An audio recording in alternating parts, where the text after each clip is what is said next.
Halo semuanya, selamat datang di sesi bedah materi kita kali ini. Hari ini kita bakal membongkar tuntas standar keselamatan pasien dari Kemenkes 1596 tahun 2024, khususnya berfokus pada standar PMKP 8 dan PMKP 9. Kita nggak akan cuma baca aturan kaku ya, tapi kita akan melihat kerangka kerja ini layaknya sistem imun dari sebuah rumah sakit. Menarik kan? Yuk kita mulai. Nah, untuk agenda kita kali ini, kita akan jalan mulai dari ngomongin sistem SP2KPRS, gimana klasifikasi insiden, matrix grading, eksekusi RCA, lalu analisis kuartalan, sampai akhirnya gimana sih membangun budaya yang proaktif. Oke, kita masuk ke bagian pertama, sistem SP2KPRS. Oke, mari kita mulai bedah ini. Ada tahu nggak? Menurut data World Health Organization, ada kemungkinan 1:300 seorang pasien malah mengalami cedera justru saat mereka lagi dirawat. Taruhannya tinggi banget kan? Nah, sama kayak tubuh manusia yang butuh sistem imun buat mendeteksi dan melawan virus, rumah sakit juga butuh sistem pertahanan yang super tangguh buat melawan risiko-risiko ini. Dan disinilah standar PMKP 8 menghadirkan SP2KPRS. Ingat ya, ini sama sekali bukan beban birokrasi yang bikin pusing atau parahnya lagi alat buat ngehukum staf. Wah, jauh dari itu. Ini adalah sistem yang sangat esensial dirancang khusus buat mendeteksi antigen berupa potensi bahaya jauh sebelum mereka sempat nyebar dan bikin cedera luas pada pasien kita.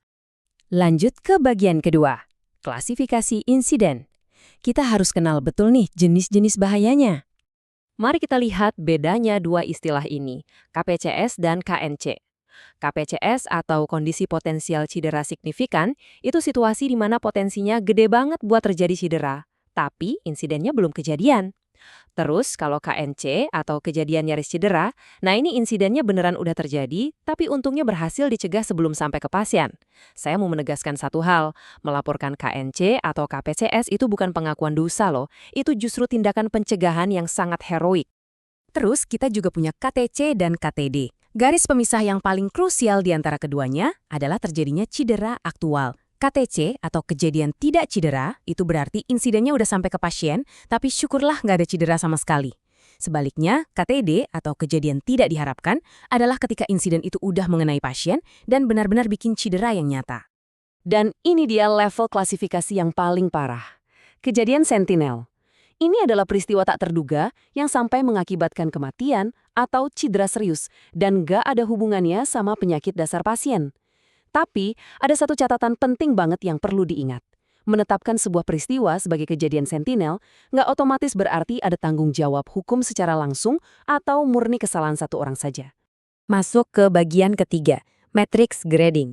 Gimana kita nentuin prioritas setelah insiden dilaporkan? Nah, yang paling menarik dari slide ini adalah gimana cara kerja skornya untuk menghilangkan subjektivitas. Kita tinggal mengalihkan probabilitas alias seberapa sering hal itu terjadi dengan dampak atau keparahannya buat dapetin skor objektif. Hasil perkalian inilah yang menentukan prioritas penanganan, memastikan kita merespons bahaya yang paling mengancam duluan. Kalau kita lihat aturan Kemenkes 1596 tahun 2024, tenggat waktunya tuh bener-bener ketat banget. Buat grading biru, investigasi sederhananya harus beres maksimal dalam 7 hari. Grading hijau, batasnya 14 hari. Tapi, kalau itu masuk kejadian sentinel, wajib banget dilakukan investigasi komprehensif atau root cause analysis yang maksimal harus rampung dalam 45 hari kalender. Nggak boleh lebih dari itu. Bagian keempat, eksekusi RCA atau root cause analysis. Berdasarkan panduan dari Permenkes 11 tahun 2017, alur penanganannya ini berjalan sangat logis lewat 5 langkah ini. Semuanya pasti bermula dari laporan insiden yang kemudian langsung diverifikasi. Setelah itu, tim melakukan investigasi lewat wawancara dan periksa dokumen. Baru deh dilakukan penentuan grading dan pelaksanaan RCA untuk mencari akar masalah sebenarnya. Puncaknya ada di langkah kelima, mengeluarkan rekomendasi keselamatan bagi pimpinan supaya sistem asuhan bisa diperbaiki. Bagian kelima, analisis kuartalan, fokus pada PMKP 9. Mari kita geser sedikit dan lihat bagaimana semua ini terakumulasi ke level makro. PMKP 9 mewajibkan komite mutu untuk menganalisis semua data laporan insiden ini setiap 3 bulan sekali.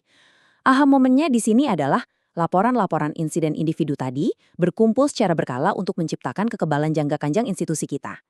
Lewat data per 3 bulan ini, manajemen bisa mendeteksi pola dan langsung mendesain ulang proses yang ternyata berisiko tinggi. Di slide ini, Anda bisa lihat ada daftar peristiwa wajib yang harus banget diinvestigasi oleh Komite Mutu tiap triwulannya menurut PMKP 9. Anda bisa lihat hal-hal fatal di sana, kayak semua reaksi transfusi darah, sampai kesalahan pengobatan atau medication error yang signifikan. Melakukan evaluasi mendalam pada kejadian-kejadian ini tuh udah jadi fondasi perbaikan yang mutlak, nggak bisa ditawar. Dan akhirnya, bagian keenam, membangun budaya proaktif.